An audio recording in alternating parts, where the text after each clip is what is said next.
Assalamualaikum warahmatullahi wabarakatuh. Perkenalkan, nama saya Putri Setiawandasari, NIM 18 10 20 10 22. Nah, di sini saya akan mempresentasikan mengenai proposal skripsi saya yang berjudul Pengaruh Kualitas Produk dan Harga terhadap Keputusan Membeli Konsumen pada Produk Kosmetik Safi di Kota Banyuwangi.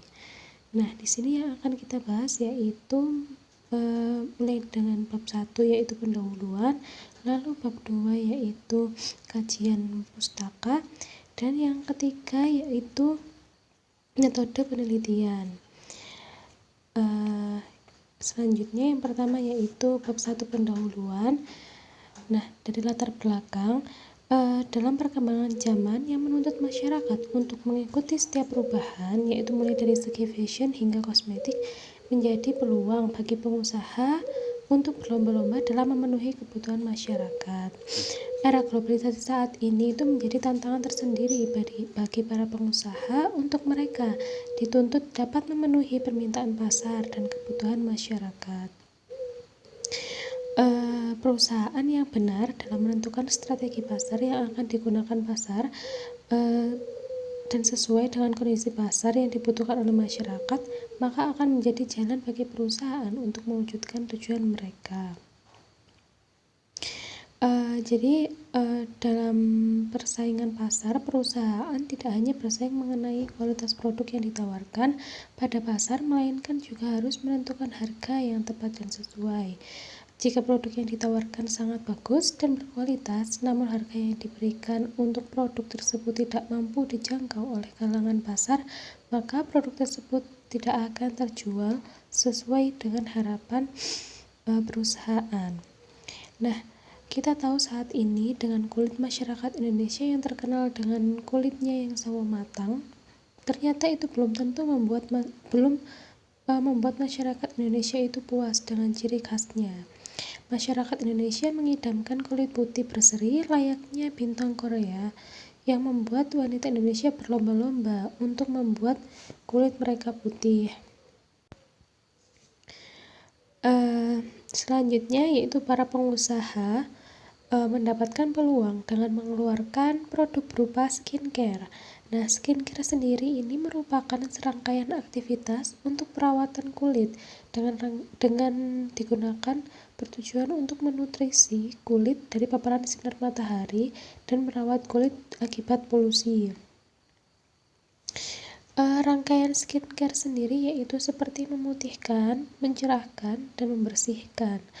Dalam inovasinya, skincare ini berbeda dengan ramuan wajah terdahulu yang masih tradisional. Skincare diproduksi oleh banyaknya perusahaan dengan manfaat yang berbeda dan dengan menonjolkan zat aktif yang terkandung di dalamnya. Dengan mengetahui zat aktif di dalam skincare tersebut, maka konsumen mampu mengetahui zat aktif mana yang cocok digunakan pada permasalahan kulit mereka. Nah, dari kita lihat produk-produk yang ada di Indonesia yaitu seperti Lendik Skincare, lalu selanjutnya Safi Skincare, Emina Skincare, lalu Clean and Clear Skincare, Wardah Skincare, dan Stabil Skincare. Nah, dari produk-produk itu terungkap bahwa dari 6 produk skincare yang tersebar di Indonesia,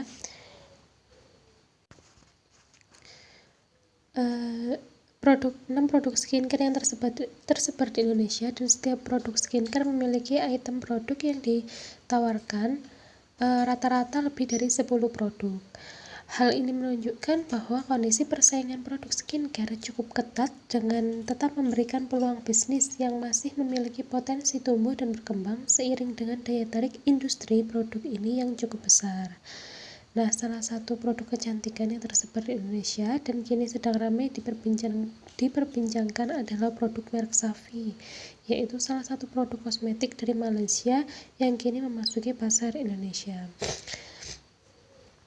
Nah, dengan latar belakang di atas, maka dapat disimpulkan rumusan masalah yang pertama yaitu apakah kualitas produk berpengaruh signifikan terhadap minat membeli konsumen pada produk skincare merek Safi di Banyuwangi. Lalu yang kedua, Apakah harga berpengaruh signifikan terhadap minat membeli konsumen pada produk skincare merek Savi di Banyuwangi? Nah, yang selanjutnya yaitu dari rumusan masalah dan latar belakang di atas, maka dapat ditentukan tujuan penelitian sebagai berikut. Yang pertama, menganalisis pengaruh kualitas produk terhadap minat membeli konsumen pada produk skincare merek Savi di Banyuwangi. Dua, yaitu menganalisis pengaruh harga terhadap minat membeli pada produk skincare merek Savi di Banyuwangi. Nah, itu dia bab 1. Kita meloncat selanjutnya yaitu ke bab 2, yaitu tinjauan pustaka. Yang pertama yaitu kajian teoritis mencakup beberapa hal, yaitu seperti pertama, perilaku konsumen dalam minat membeli. Menurut Kotler mengatakan bahwa faktor yang mempengaruhi perilaku konsumen yaitu faktor internal, yaitu motivasi, pengamatan, belajar, kepribadian, kepercayaan, dan sikap. Perilaku konsumen juga dipengaruhi faktor internal, yaitu kebudayaan, kelas sosial, kelompok referensi, dan keluarga. Minat beli konsumen pada dasarnya merupakan faktor pendorong dalam pengambilan keputusan pembelian terhadap suatu produk.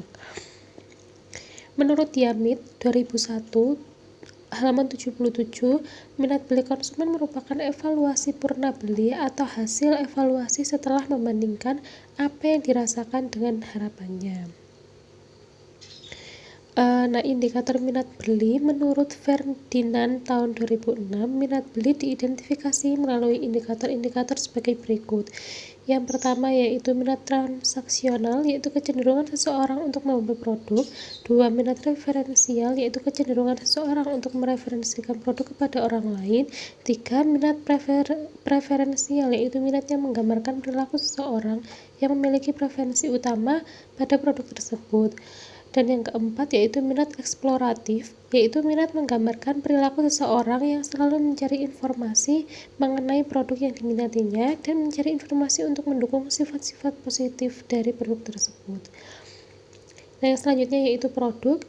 Produk merupakan suatu yang nyata berupa produk atau jasa yang ditawarkan kepada konsumen untuk memenuhi kebutuhan atau keinginan yang berbentuk fisik, jasa, tempat maupun ide-ide. Yang selanjutnya yaitu kualitas produk. Menurut Kotler 2005-49 mengemukakan bahwa kualitas adalah keseluruhan ciri serta dari suatu produk atau pelayanan pada kemampuan untuk memuaskan kebutuhan yang dinyatakan atau tersirat. Menurut Kotler dan Keller tahun 2009-143 mendefinisikan bahwa kualitas produk adalah totalitas fitur dan karakteristik produk atau jasa yang bergantung pada kemampuannya untuk memuaskan kebutuhan yang dinyatakan atau tersirat. Selanjutnya yaitu harga. Harga adalah sejumlah rupiah yang bisa dibayarkan oleh pasar terhadap perusahaan dari sudut pandang pemasaran, merupakan satuan moneter atau sebagai alat ukur suatu produk yang akan ditukarkan agar memperoleh hak kepemilikan dari suatu produk.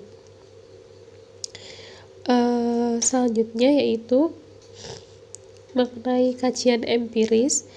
Penelitian terdahulu yang digunakan untuk menjadi acuan menentukan beberapa hal, yaitu dapat dijadikan dasar dalam penelitian dan dapat dijadikan perbandingan yang berhubungan dengan teori sistematika penelitian yang dilakukan. Nah, beberapa ini adalah penelitian terakhir yang dijadikan pedoman oleh peneliti, yaitu saya sebagai berikut. Yang pertama yaitu F.I. Januarum Sari tahun 2012. Melakukan penelitian dengan tujuan untuk menguji pengaruh kualitas produk dan harga terhadap minat membeli konsumen pada produk handphone jenis Android merek Asus di Jember. Nah, responden yang digunakan dalam penelitian ini adalah sebesar 100 responden dengan teknik purposive sampling. Penelitian ini menggunakan metode analisis regresi berganda. Nah, hasil dari penelitian ini adalah kualitas produk dan harga berpengaruh terhadap minat membeli konsumen. Yang kedua yaitu R. Ayu Fitriana Nurrahma tahun 2016 melakukan penelitian dengan tujuan untuk menguji peranan konsumen pelanggan dalam memediasi pengaruh kualitas produk dan kualitas layanan terhadap minat pembelian ulang produk dan jasa Larissa Skincare di Jember.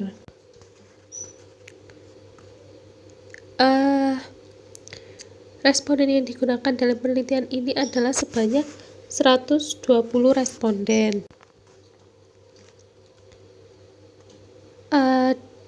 Responden yang digunakan yaitu sebanyak 120 responden ya, dengan teknik proportional sampling. Dan yang ketiga yaitu Wida Anggun Sulistia tahun 2014 melakukan penelitian dengan tujuan untuk menguji analisis pengaruh harga, kualitas produk, promosi, dan kelompok acuan terhadap pengambilan keputusan pembelian handphone Android. Responden yang digunakan dalam penelitian ini sebanyak 80 responden dengan teknik non-probability sampling. Selanjutnya yaitu kerangka konseptual penelitian. Bisa dilihat dari bahan tersebut yaitu kualitas produk X1, harga X2, lalu minat beli adalah Y, dengan beberapa cangkupan yaitu ada X1, X11, X12, X13, dan X14. Lalu seperti bisa dilihat dari bahan tersebut. Nah, yang selanjutnya yaitu hipotesis. Hipotesis di sini yaitu berdasarkan hasil penelitian dilakukan oleh Julius 2013 menyatakan bahwa harga berpengaruh positif dan signifikan terhadap minat membeli, namun harga tidak berpengaruh dominan terhadap minat beli. Nah, karakteristik penilaian harga antara lain adalah tingkat harga, kekompetitifan harga, dan kesesuaian harga. Berdasarkan uraian di atas, hipotesis penelitian dinyatakan sebagai berikut. Harga berpengaruh signifikan terhadap minat beli skincare merek Savi. Dan yang X1 yaitu kualitas produk berpengaruh signifikan terhadap minat beli skincare merek Savi. Yang selanjutnya yaitu bab 3 metode penelitian. Yang pertama 3.1 rancangan penelitian berdasarkan latar belakang dan rumusan masalah yang ada, maka rancangan penelitian digunakan dalam penelitian ini adalah explanatory research, yaitu penelitian yang menjelaskan hubungan kausal dan menguji keterkaitan antara beberapa variabel melalui pengujian hipotesis, dan menguji keterkaitan antara beberapa variabel melalui pengujian hipotesis atau penelitian penjelasan. Penelitian ini memilih masyarakat Banyuwangi yang memiliki minat membeli terhadap skincare merek Savi sebagai objek penelitian untuk melakukan pengujian mengenai keterkaitan antar variabel penelitian, yaitu pengaruh variabel kualitas produk dan harga terhadap minat beli. Yang selanjutnya itu populasi dan sampel. Populasi dalam penelitian ini adalah seluruh masyarakat Banyuwangi yang memiliki minat membeli terhadap skincare merek Savi. Teknik pengambilan sampel yang digunakan dalam penelitian ini adalah purposive sampling, yaitu penelitian mempunyai pertimbangan-pertimbangan atau syarat-syarat tertentu. Adapun kriterianya dalam pengambilan sampel, yang pertama memiliki minat membeli terhadap skincare merek Savi. Yang kedua telah melakukan penelitian terhadap skincare merek Savi. Selanjutnya yaitu jenis dan sumber data. Jenis dan sumber data yang diperoleh dari data primer dan data sekunder. Data primer sendiri yaitu data primer diperoleh dari masyarakat Banyuwangi yang memiliki minat membeli terhadap skincare merek Savi. Sedangkan data sekunder itu diperoleh dari internet berupa data perkembangan penjualan Savi di Indonesia. Selanjutnya yaitu metode pengumpulan data. Metode pengumpulan data dalam penelitian ini adalah dengan menggunakan kuesioner terhadap objek yang diteliti. Yang selanjutnya itu identifikasi variabel. Berdasarkan pokok permasalahan yang telah dirumuskan, maka variabel-variabel yang dianalisis dalam penelitian ini adalah sebagai berikut. Variabel bebas yaitu X1 kualitas produk, X2 harga. Yang selanjutnya itu variabel terikat atau dependent variabel. Variabel terikat adalah variabel yang dipengaruhi oleh variabel lain atau Y. Variabel dependent dalam penelitian ini adalah minat membeli. Selanjutnya yaitu definisi operasional. Definisi operasional itu menjelaskan dari masing-masing variabel dan memaparkan apa saja yang menjadi indikator dari variabel diteliti. Yang pertama yaitu kualitas produk. X1. Kualitas produk adalah keseluruhan barang dan jasa yang berkaitan dengan keinginan konsumer, yang secara keunggulan produk sudah layak diperjualbelikan sesuai harapan dari pelanggan. Selanjutnya yaitu X2, yaitu harga. Harga adalah sejumlah uang yang dikeluarkan atas suatu produk dan jasa, atau jumlah dari nilai yang ditukarkan para pelanggan untuk memperoleh manfaat dari memiliki atau menggunakan suatu produk dan jasa. Indikator pada variabel harga menurut Kotler dan Armstrong meliputi harga terjangkau, persaingan harga, dan kesesuaian antara harga dan kualitasnya. Selanjutnya yaitu minat membeli atau Y. Minat membeli merupakan kecenderungan responden untuk bertindak sebelum keputusan membeli benar-benar dilaksanakan. Selanjutnya yaitu skala pengukuran variabel, yaitu di sini analisis dalam penelitian ini merupakan analisis kuantitatif, yaitu analisis data yang dinyatakan dalam bentuk angka atau data kualitatif yang diangkakan atau scoring. Skala yang digunakan dalam skala Likert dengan menggunakan alternatif jawaban sebagai berikut. 1. SS sangat setuju dengan skor 5, S setuju skornya 4, CS cukup setuju dengan skor 3, TS tidak setuju dengan skor 2, STS sangat tidak setuju dengan skor 1. Metode analisis data. Metode analisis data yang digunakan terdiri dari pengujian regresi linear berganda, pengujian asumsi klasik, dan pengujian hipotesis. Serangkaian pengujian tersebut dilakukan dengan bantuan software SPSS 20 for Windows. Untuk lebih jelas masing-masing metode akan dibahas secara rinci, yaitu sebagai berikut. Uji validitas, yaitu menunjukkan sejauh mana suatu pengukur atau kuesioner mengukur apa yang ingin diukur dalam sebuah penelitian secara tepat. Selanjutnya yaitu uji reliabilitas adalah alat untuk mengukur satu kuesioner yang merupakan alat pengukur konstruk atau variabel. Suatu kuesioner dinyatakan reliabel atau handal jika jawaban seseorang terhadap pernyataan adalah konsisten atau stabil dari waktu ke waktu. Selanjutnya yaitu uji deskriptif, yaitu merupakan metode penelitian dengan cara mengumpulkan data-data yang sesuai dengan sebenarnya. Kemudian data tersebut disusun, diolah, dan dianalisis untuk dapat memberikan gambaran mengenai masalah yang ada. Selanjutnya yaitu regresi linear berganda.